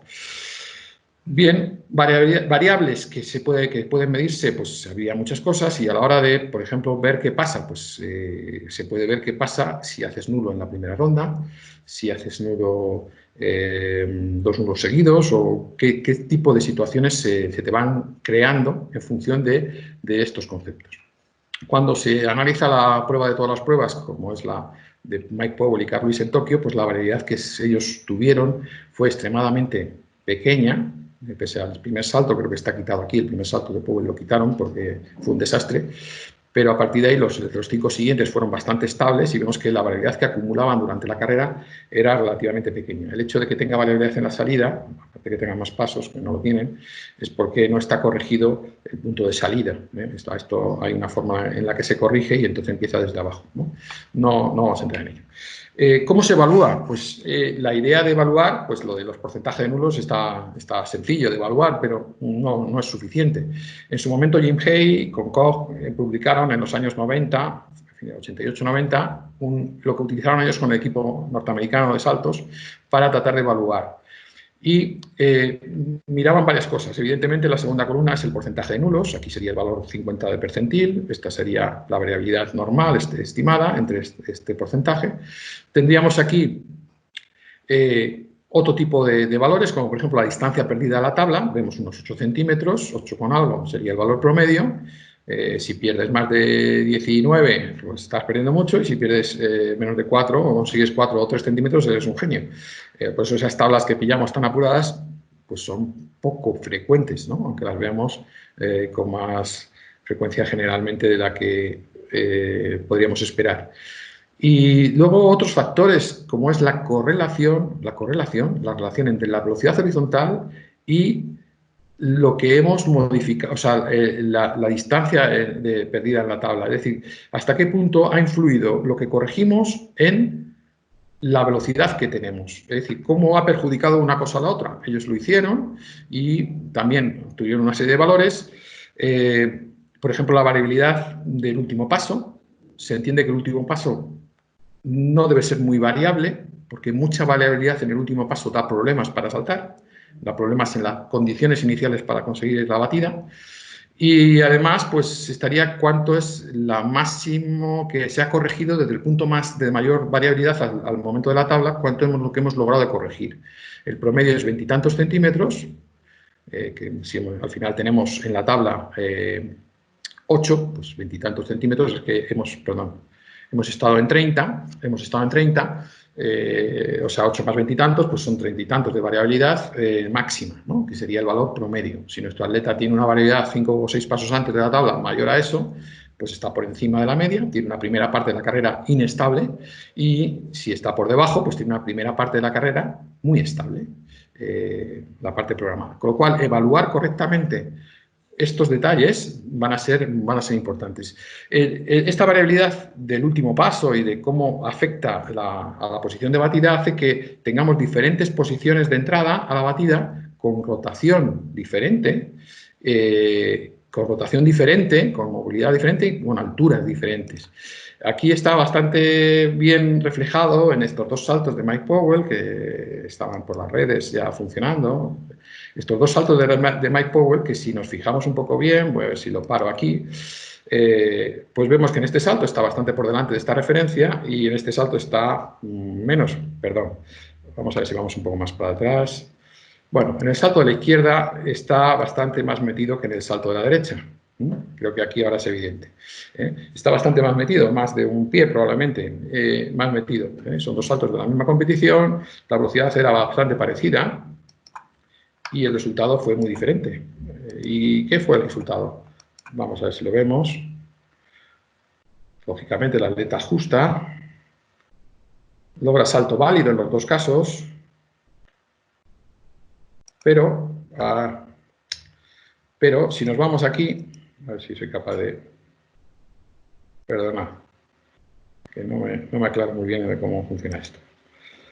Esto es. Si nos vamos aquí, vemos la posición de llegada a la tabla. Bueno. Perdona, de nuevo. Empiezo. A ver si logro pararlo en la posición de llegada a la tabla, sin que no se nos vaya. Vemos que en un salto de la izquierda está bastante más metido. Vale, pues eso no va a ser. Y entonces, en la llegada a la tabla, vaya, pues no lo consigo. Esperad. En la llegada a la tabla sí va a ser la forma. En la llegada a la tabla tenemos que está mucho más alto en el salto que está metido, está más vertical, más encima, más vertical el tronco, el ángulo de impostación es menor, es decir, un salto que está metido y evidentemente se traduce en qué se va a traducir. Pues en una altura muy diferente en el vuelo, una batida muy diferente en el vuelo. En el salto que está metido, aterriza pronto, en el salto en el que hace el récord del mundo, que está más o menos en su distancia, aunque en general está metido siempre, pues logra una batida adecuada. Con lo cual, es el tema de la relación entre una cosa y otra. Y bueno, a la hora de decir, y sale otra vez aquí el tema del azar, que no es azar, ¿qué reglas se sacan de información? Pues se sabe que los saltos en la ronda primera son significativamente más cortos que los saltos de la ronda 2, 3, 4 y 6 en las competiciones masculinas. Fijaros. Quiere decir que parece que existe un salto seguro para empezar. Y eso en los chicos, porque las chicas también, y además a veces más claramente. Esto es un tema delicado. ¿Cómo debe ser el primer salto en una competición? Luego vamos a entrar en ello otra vez. Pero fijaros en esta otra regla sacada de la información. Si un salto de la ronda 1, el primer salto, fue nulo, la probabilidad de que el segundo salto sea nulo aumenta en 1,67, independientemente de la ronda. Y además, si el salto anterior había sido un nulo, la probabilidad de que el próximo salto resultara también otro nulo es 1,556 más alto que si no hubiera habido ese nulo previo. Es decir, que de alguna manera los saltos, y es lógico, están interconectados entre sí. Están interconectados en la cabeza del deportista, porque se va poniendo en situaciones diferentes. Y Renshaw, que es uno de los que más ha estudiado este tema, con Gibson, la teoría ecológica, pues así nos lo manifiesta. Y eso nos lleva a una situación que luego entraremos en el tema práctico, en el tema de las consideraciones de entrenamiento y de abordaje, pero hay muchos temas asociados con psicología, afrontamiento de la competición, respuesta ante situaciones diferentes, que son los que marcan las diferencias en la alta competición entre unos y otros, que más o menos tienen similares condiciones, ¿no? Ya terminando este tema, fijar este otro dato que os decía que podía ser curioso. Bueno, las gráficas que tenemos aquí pues son las mismas que hemos visto antes, ¿no? Sí, claro, pero resulta que estos son saltadores F12 y F13 que no deberían ver la tabla porque no tienen capacidad de ver o tienen una mucha limitación visual. Y curiosamente, este estudio de los griegos resume que visualmente los saltadores de longitud con discapacidad tienen un patrón de variabilidad en la colocación del pie y precisión del despegue comparado a los atletas de alto nivel, con lo cual eso pues tiene que hacérselo mirar. Pero hay una evidencia que ellos también pueden puede indicar que puede haber factores que estén influenciando en esa capacidad de percibir de forma no visual estos factores. Pero bueno, hay que también reconocer que en ese caso y en ese estudio en concreto, los que no veían no tenían nadie que les guiase ni les diese palmas. O sea, quiere decir que son atletas que no tenían un guía que los orientase sobre la situación donde estaba la zona de batida. Juan Carlos. Dime. Hay que ir cerrando porque Vale, hemos doblado casi el tiempo previsto. Pues bien, ya sabes que esto al final es lo que me pasa. Práctica de entrenamiento. Bueno, pues había un tema de evaluación, obtención de información de las competencias que tiene el deportista, hay que evaluarle, hay que trabajar en la consistencia y reproductibilidad de la fase inicial y media, porque eso va a afectar a la fase final y a la capacidad de ajuste, teniendo menor problema. Hay trabajos de flexibilidad de la técnica de carrera, de la posición de carrera, de la variabilidad, el tema del sistema de REST, de usar diferentes distancias de salida, balizados, situaciones variables y luego situaciones de inoculación del estrés, del entrenamiento, las situaciones similares a las restricciones que tienes en competición. Sería la idea que propone siempre la teoría ecológica del entrenamiento, que es no solamente entrenar las situaciones constantes, estables y cómodas, sino que hay que poner en situaciones variables. Y luego en la práctica de competición, que luego a lo mejor en las preguntas podemos abrir un poco más, pues está el afrontamiento psicológico de cada competición, que es muy importante en función de cómo sea el deportista en su capacidad de ser seguro. Luego está el tema del calentamiento, pero el calentamiento en pista, cómo se distribuyen los talonamientos, qué se hace después del último talonamiento, dónde se hace el último talonamiento y por qué, y qué se hace, dónde se decide salir, qué plan tienes, qué visión de la prueba tienes, qué plan A tienes para saltar, ¿vas a regalar el primer intento, como dice Mike Powell, o no?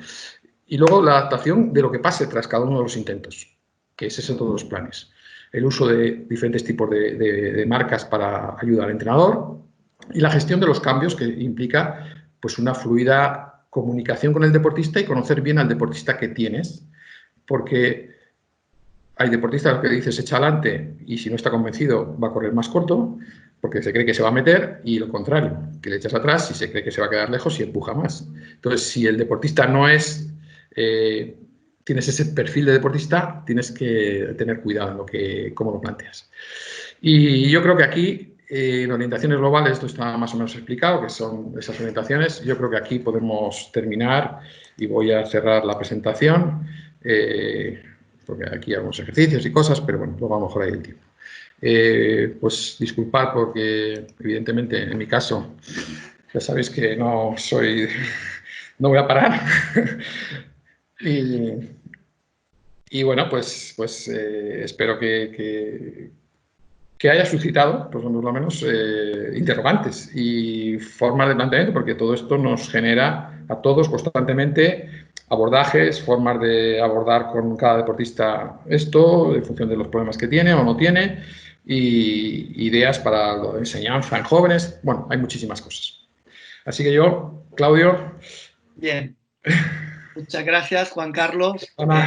Excelente, como siempre, muy prolijo en datos, en información. Quizá nos ha faltado un poco de tiempo. Yo estimo unas 4 o 5 horas. Eso es, más o menos. Bueno. Lo que nos solemos dedicar cuando nos sentamos a tomar café. Nos hubiéramos quedado corto.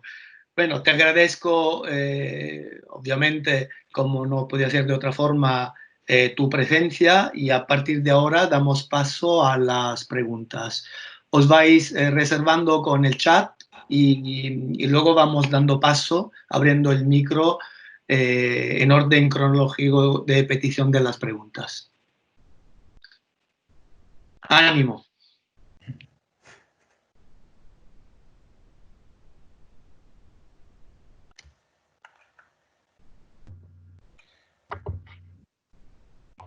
A ver, Juan Carlos, como Claudio no me hace caso cuando digo en el chat que quiero preguntar, pues ya me adelanto, ¿vale? Vamos a ver, de hecho, tengo dos consultas que hacerte. Primero voy a hacer una reflexión, al final haré una pregunta, tú ya me dirás lo que te parece, y después tendré una pregunta más. Vamos a ver, ya obviamente el ajuste visual es inevitable de hecho ya has dicho que lo realizamos incluso en actividades de nuestro día a día, y parece claro que lo ideal sería conseguir minimizar esos ajustes con el fin en un saltador con el fin de conseguir una batida libre, ¿no? Cuando digo batida libre me refiero a psicológicamente libre, es decir, que el atleta entre a todo meter y sin pensar en ajustar. Obviamente, insisto en que es imposible que no haya ajustes, pero sería lo ideal, quizás. Y esto en la enseñanza, con los jóvenes, quizás lo podemos conseguir con carreras muy cortas, un poco en la línea de lo que dice uno de los entrenadores, Booth, con el fin de facilitar la precisión y la reproducibilidad de la carrera, y también la calidad y la agresividad de la batida posterior, ¿no? ¿Tú estás de acuerdo con la conveniencia de utilizar carreras cortas o muy cortas con saltadores jóvenes aún a riesgo de sacrificar rendimiento? Vale, sí, te contesto. A la primera afirmación, sí es cierto que existe la posibilidad de entrar libre a batir. Lo realizan muchos deportistas y hacen nulos. Es decir, la elección del nulo la hace el deportista muy frecuentemente. De hecho, hay algunos de los técnicos que le repasa y a veces hay que decirle al deportista, ¿es que tú quieres hacer nulo? Porque no te vale un salto mediano, solamente te vale un salto largo que sea nulo. Y es psicológicamente también importante, porque el salto largo siempre es el nulo y tiene que aprender a lo otro. Tiene que aprender a lo otro. Y porque es una restricción que tenemos en el reglamento. Entonces, es un tema que tiene su manejo detrás. Y sobre los pequeños, los jóvenes, yo soy partidario de que tengan una carrera adecuada para sus capacidades en ese momento. Como sus capacidades de batida, de control del salto son bajas, las carreras deben ser acordes con ese tamaño.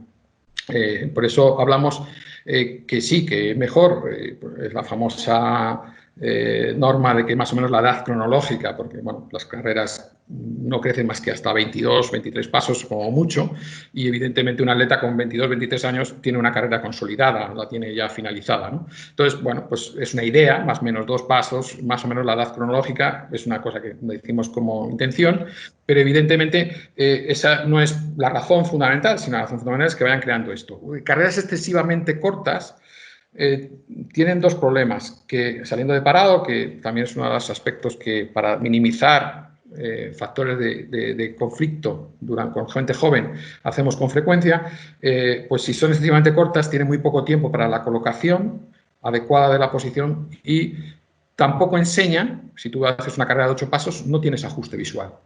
No tienes ajuste visual, con lo cual no estás aprendiendo a hacer un ajuste visual. Entonces, la carrera tiene que tener una longitud mínima que tenga esta fase de ajuste visual también. Y cuando un chico hace pasitos, no pasa nada. Es porque no ha sabido qué pierna salía o cómo tiene que hacer la carrera. Ya le enseñaremos. Pero nos están diciendo, por otro lado, que si ha visto la tabla, sabe con qué pies quiere saltar. Es decir, hay información que es útil y de aprendizaje. Entonces, es ponerles en situaciones diversas a un sacrificio del rendimiento, evidentemente. Porque el rendimiento en esas edades y en longitud, y más en triple, puede estar asociado con la velocidad de carrera, evidentemente, pero a cambio de no saber saltar, de hacerte daño en algunos casos, y nosotros como técnicos debemos propiciar unas condiciones de aprendizaje por delante del resultado inmediato a corto. No sé si... Has contestado perfectamente, muchísimas gracias. Luego, más tarde, te haré la segunda pregunta. Veo que hay más preguntas en el chat, así que retiro temporal. Tenemos preguntas. Doy el turno a Ángel Aspetia. Te abro el micro. Ya. No te oigo, Ángel. ¿Ahora? Ahora sí. ¿Ahora sí? Sí. ¿Sí o no? Sí, sí. Perdona.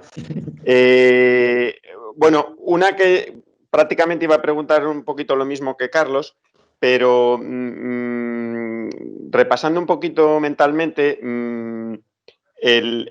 cuando hablabas esa gráfica que pusiste sobre 1/3 de saltos nulos, un 50% de saltos con una variabilidad de menos del 2%, ¿ese 2% a qué te refieres? ¿Al tamaño de la tabla? No, a la distancia del salto. Si un salto es de 8 metros, son 16 centímetros. Vale. Estaba pensando en la carrera y me parecía una barbaridad. Perdón. Sí, a la distancia total del salto. Es decir, estamos regalando una distancia que puede ser, en algunos casos, muy, muy importante, pero sí, en ese sentido. Vale. Vale. Ok. Aclarado entonces. Gracias. Brillante, Juan Carlos. Muy bien. Un abrazo, Ángel. Pasamos a la siguiente pregunta. Javier Mata. Buenas tardes, Juan Carlos. ¿Qué observas tú en un saltador para tomar la decisión de aumentar su longitud de carrera? Para aumentar su longitud de carrera. Bueno, es una... a veces para disminuirla también. Es una buena pregunta. Hay varias cosas. La principal es su capacidad de control de esa distancia de carrera, y en dos líneas. Una, porque mayor número de pasos genera más variabilidad y, por lo tanto, hace más difícil el ajuste visual, porque la variabilidad que has creado en los pasos, al tener más pasos, tienes generalmente mayor variabilidad previa. Y bueno, pues eso te hace que a una mayor velocidad, porque vienes con más carrera, tienes que ajustar más cantidad de desviación, ¿no? Y eso pues puede ser un conflicto. Puede generar que al final pues no ganes distancia, entras más deprisa y no ganas distancia.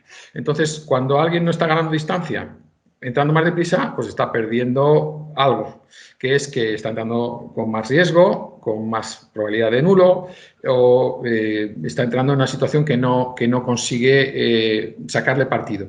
Como tenemos muchos datos de la velocidad de entrada de los deportistas entrenando, compitiendo y en circunstancias determinadas, sabemos si el deportista está sacando el rendimiento a la velocidad que la que está saltando. Si el deportista no está sacando rendimiento, estamos ante una situación en la que no tiene sentido subirle la velocidad. Tendrá que seguir sacando rendimiento a la velocidad que es la que está entrenando, aunque tenga mucho más potencial guardado en su potencial, porque es un velocista o tiene unos niveles más altos. Y le puedes subir un poco la carrera, a lo mejor te pilla un salto más largo, ligeramente más largo, pero a cambio va a ser mucho menos estable, mucho más impreciso. Entonces, en ese tipo de decisiones va tomando sobre todo datos cuantitativos, pero sí está lógica de que el deportista está o no sacando partido a la velocidad. Cuando un deportista tiene margen y está estabilizado en rendimiento, está teniendo una gran batida, pues a lo mejor es el momento de que probemos a tratar de sacarle un mayor potencial de salida. Un incremento de 2 pasos de carrera, en general, en alto rendimiento, es de 0,1 a 0,2 metros por segundo de mayor velocidad. Y eso pues, puede traducirse en 10 centímetros, 15, depende de la prueba, evidentemente, longitud triple es diferente, de resultado final. Y, bueno, pues probablemente por ahí es el siguiente paso, ¿no? O sea, que tenemos que valorar eso en algún momento. Bien, pasamos a la siguiente. Gerardo San José, grande Juanca, como siempre brillante. Pregunto, en cuanto a tu experiencia, ¿qué porcentaje le das a la carrera de impulso en el resultado final de un salto? Gracias, Gerardo. Esa es la pregunta trampa, ¿no? Todo el mundo podía haberte puesto esto mismo de todos los técnicos que hemos hablado, cada uno habla de un porcentaje, 90, 70, 80. ¿Para qué? Si sin una cosa no hay la otra. Evidentemente no existe un salto bueno sin una carrera de impulso buena. Saltos horizontales, menos en longitud que triple, evidentemente, pero porque es más importante el factor velocidad en la longitud, pero el valor es importantísimo. De hecho, cuando nuestro trabajo fundamental con deportistas ya que tienen una estabilidad técnica, unos niveles de fuerza, son saltadores con años, nuestra fundamental tarea es mejorar su capacidad de carrera y su técnica de carrera en la carrera de impulso, o sea, su habilidad de ejecutar correctamente. Con eso hemos resuelto el 90% del problema. Muy bien. Un abrazo. Gracias, Juan Carlos. Santi Moreno también quiere intervenir, pero desde aquí no sé cómo abrirle el micro. Ya está abierto. Sí. Ya está. ¿Me oís? Yo sí. Hola, Santi. Buenas tardes a todos. A ver, un par de preguntitas sobre, bueno, pues una atleta concreta a colación de la foto que ha salido de Juliet, Y que estamos hablando de ajuste, pues creo que no es el ejemplo más a seguir, por así decirlo, ¿no? Pero la pregunta en este caso no va sobre Juliet, sino sobre Patricia, atleta tuya, en la que a lo mejor es una apreciación mía, creo que en los últimos 2 años, cosas así, hace muchísimos menos nulos. ¿Me estáis oyendo? ¿No? Yo sí, te digo. Vale, sí. Entonces, la pregunta es si ha habido algún tipo de estrategia de entrenamiento, algún cambio en el entrenamiento, se ha trabajado específicamente este tipo de el ajuste o demás para que, sí, es cierta mi apreciación, haya habido muchos menos nulos en los últimos tiempos y, de hecho, ha mejorado incluso sus marcas después de veterana. Vale, gracias Santi por las preguntas. La imagen que he visto de Juliet era por otro motivo, que evidentemente no he entrado en ello, pero Juliet precisamente era un problema muy serio. Llevo 15 años entrenándola, está de nuevo saltando y bien. Y fue un problema muy serio, un desafío muy serio resolver los problemas con Juliet, que nunca se han resuelto plenamente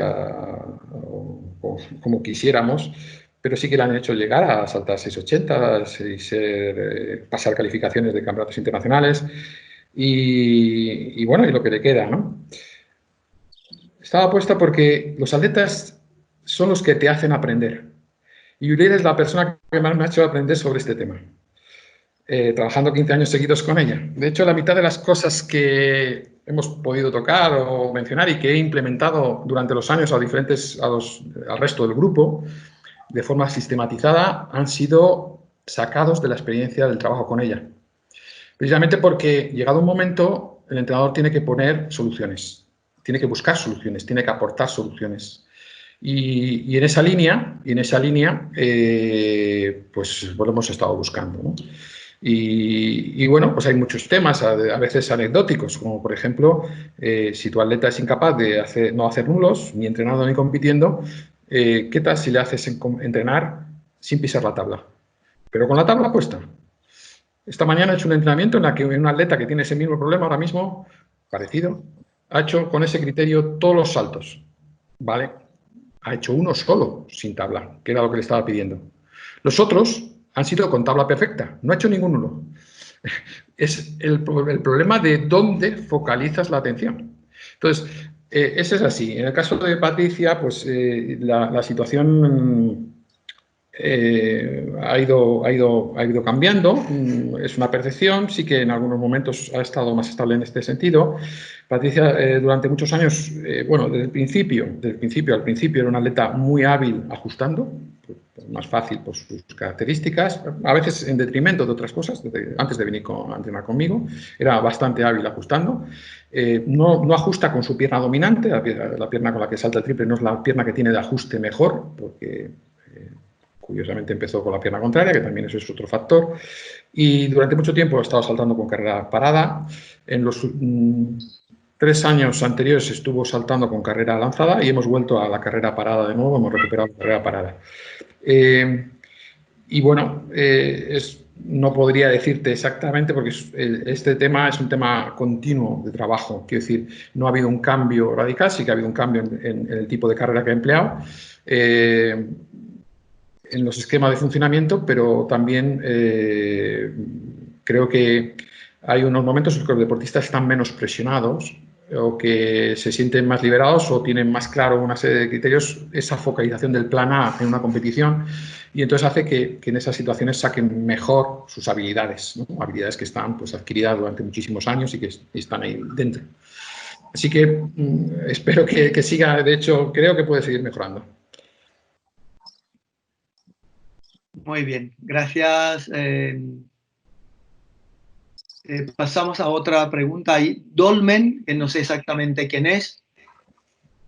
A ver si puedo localizarlo. Dice que la pérdida de visión de uno de los ojos, una pérdida severa de la visión en uno de los ojos, ¿cómo puede afectar a la visualización y ajuste?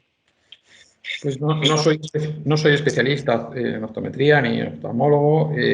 Yo sí sé que la estereopsis, la visión en 3D, se hace con los dos ojos, es decir, que necesitas la visión de los dos ojos para formar esa función tridimensional, pero no sé hasta qué punto puedes sustituir esa situación. Vemos que los ciegos ajustan. Quiero decir, podemos sustituir una parte de esa situación en conseguir esto. Pues puede ser que no se vea ningún perjuicio, pero lo que sí tenemos claro es que si alguien necesita corrección pues por algún tipo de problema ocular, pues por ejemplo de desviación, pues evidentemente deben saltar con lentillas, con sus gafas, con eso, porque al final es necesario esa situación. Pero no tendría que ser un especialista en esto, en lo que podría valorar esto, porque hay test para ello y hay muchas herramientas que lo permiten valorar. Muy bien, pasamos a otra pregunta. Miguel Cuesta Martínez, que es muy interesante la ponencia, y pregunta qué relación crees que hay entre el ajuste en el calentamiento al que después se hace en la competición. Bueno, pues cuando estaba poniendo este comentario de Mike Powell, que no tiene por qué ser, yo creo que está un poco sacado de contexto porque estaba en una entrevista. A ver, una cosa fundamental es que tú no puedes perder el primer salto. Y para no perder el primer salto, tú tienes que talonar bien.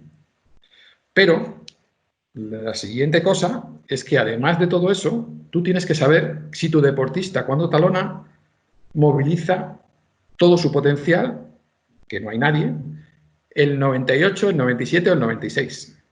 Lo tienes que saber. Y tienes que saber, después de hacer el último talonamiento, tú y él sobre todo, dónde tiene que ubicar la primera parte, la posición de salida para el siguiente salto. Nadie sale en el sitio donde talonó la última vez, aunque le haya dado tabla perfecta. Si lo hace, va a hacer nulo, seguro.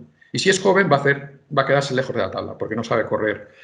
Y cuando corre más deprisa, corre más en frecuencia.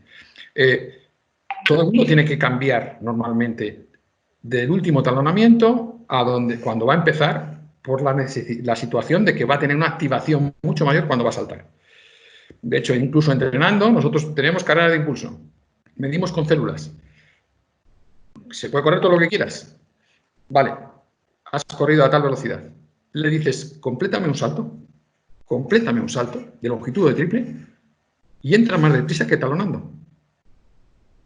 Porque la actitud es totalmente diferente. La activación para poder saltar completo un salto es totalmente diferente. Por eso lo normal es que un atleta, después de haber talonado, puedes querer talonar metido, puedes querer talonar. Cada uno tiene sus estrategias con el deportista.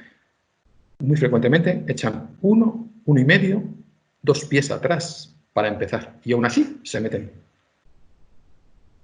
Por eso el calentamiento es fundamental. Es fundamental y es muy difícil controlar o coordinar a un atleta que no conoces en una situación de competición.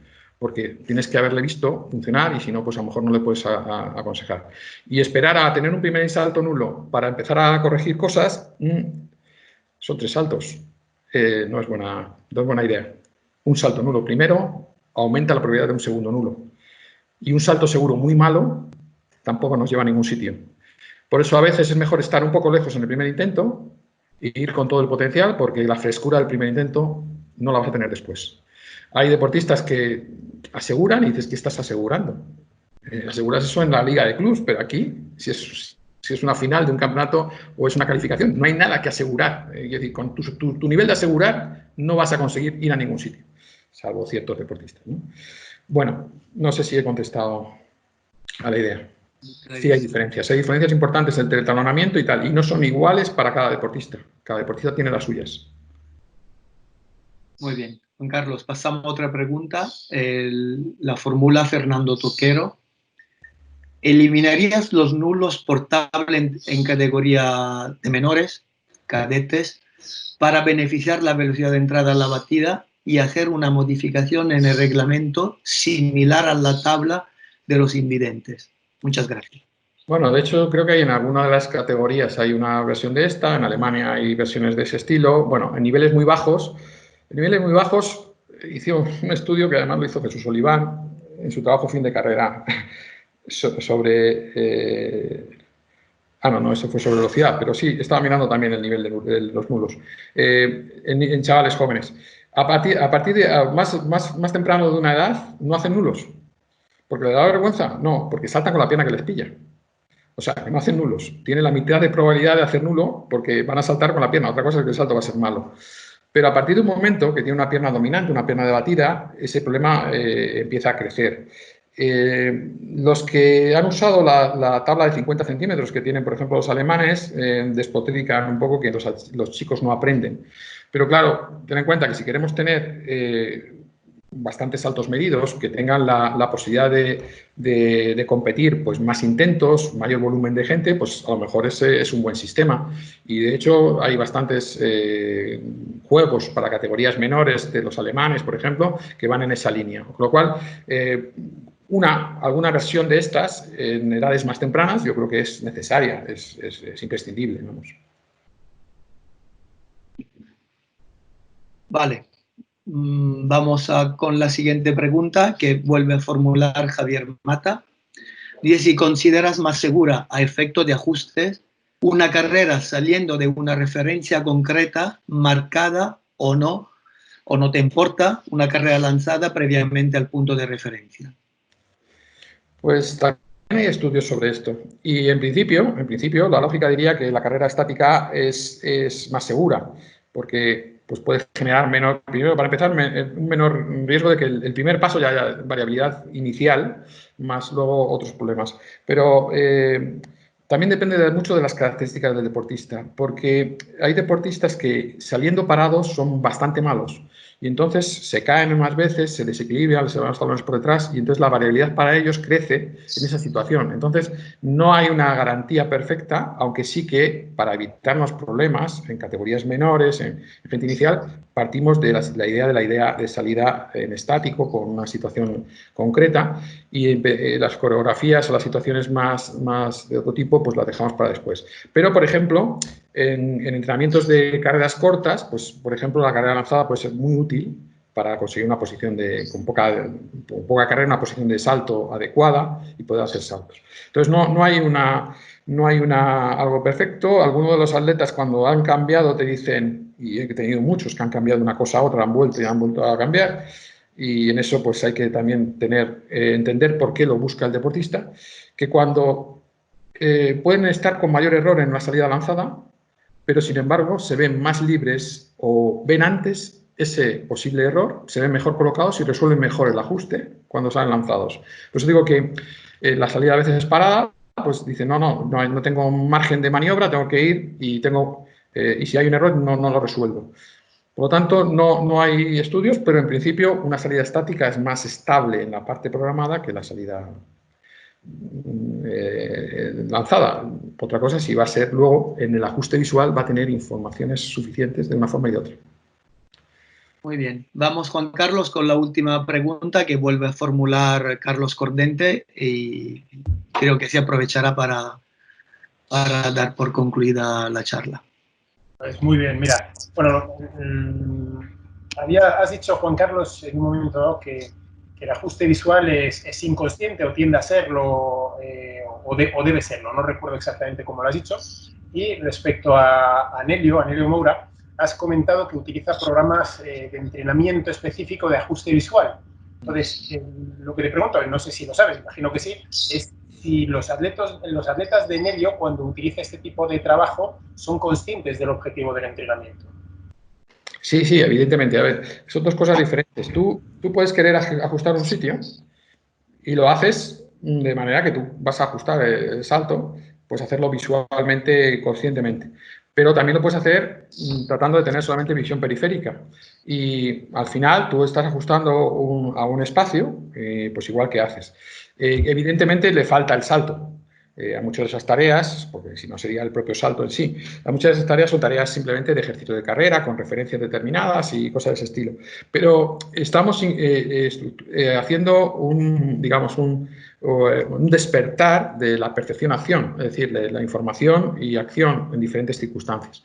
Y evidentemente estamos diciendo que el ajuste visual debe conservarse dentro de lo que es poco consciente, porque mientras no hay comportamiento consciente, los reflejos, es una actitud refleja, perceptivo-motriz refleja, son más rápidos que la actitud consciente. Entonces, muchas veces cuando es excesivo, y entonces se vuelve consciente el error, es excesivo la variabilidad, tú haces un recorte de pasos y te quedas sin tabla, o te ves muy lejos y haces un alargamiento de pasos y te metes. Entonces, es de menos calidad el ajuste, es de menos calidad. Y de alguna manera, un atleta, lo has visto que ha hecho un ajuste, ha tenido, y le preguntas, y dice, no, me ha venido perfecto. No se dio cuenta. Esa es la situación perfecta en su caso. No se dio cuenta, no fue una cosa que le condicionó hasta el punto que le perdió la atención sobre la tarea como la quería hacer. Perfecto, pues Juan Carlos, un millón de gracias. Mira, ahí deja Javier Mata un comentario que yo creo que resume muy bien la charla de hoy. Dice que qué buena información, muchísimas gracias.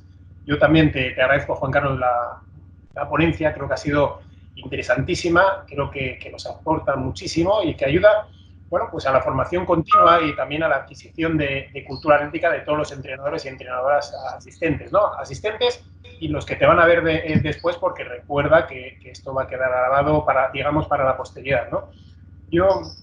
Mira, se agradece mucho la generosidad que muestras a la hora de compartir tus conocimientos, se siente la pasión que tienes por esto y yo, pues, por eso te emplazo para volver por estos foros cuando tú quieras en el futuro, ya que seguro que tienes para hablarnos de muchos temas tan interesantes como el de hoy o incluso más. Yo, por mi parte, nada más, me despido y como imagino que vosotros también querréis hacerlo, pues os cedo la palabra primero a Claudio y finalmente para que cierre a Juan Carlos. Muy bien. Bueno, yo vuelvo a reiterar mi agradecimiento a Juan Carlos. Como siempre, una erupción de datos, de información con mucho criterio, muy bien explicados, muy claros. Yo creo útiles para un amplio abanico de técnicos. Esto bien, tú sabes muy bien que viene desde muy lejos, ¿no? De nuestras charlas cafés, donde nos entretiene horas y horas, y yo quiero aprovechar, como he dicho anteriormente en la presentación, tu voluntad para intentar que tanto conocimiento llegue al mayor número de personas posible. Muchas gracias, Juan Carlos, y espero darte un abrazo en vivo muy pronto. Pues nada, gracias a los dos y a todos, por favor, a todas las personas que habían estado viendo la charla y aguantando con paciencia. Espero haber aportado un poco, haber abierto bastantes interrogantes, porque esto no para. Quiero decir que nuestro hobby y nuestra tarea es constantemente seguir evolucionando y tenemos muchísima información por resolver o muchísimas situaciones por resolver y bueno, pues es una visión de qué es lo que se sabe ahora mismo. Esperemos que en el futuro tengamos más datos y tengamos incluso la forma de saber cómo se comporta cada deportista en concreto, ¿no? De haberlo estudiado, los americanos lo hicieron en su momento, pero gastando muchísimo dinero, tiempo y medios. Creo que en el futuro con tecnología tendremos la posibilidad de tener esa información mucho más con el Big Data. Esa información casi será una cosa que manejemos con cierto hábito, ¿no? ¿Cómo es nuestro atleta? Si ve o no ve la tabla, cómo lo ve, cuánto la ve, qué hace para resolver, cómo le afecta eso a otras cosas. Todo eso está ya casi ahí. Pues nada, pues gracias y perdonad sobre todo que me extiendo porque, como bien me conocéis, pues no tengo reloj. No hay nada que perdonar, al revés. Muchísimas gracias, Juan Carlos. Y hasta pronto a todos. Un abrazo a todos. Claudio. A todos. Gracias por asistir. Bien. Adiós.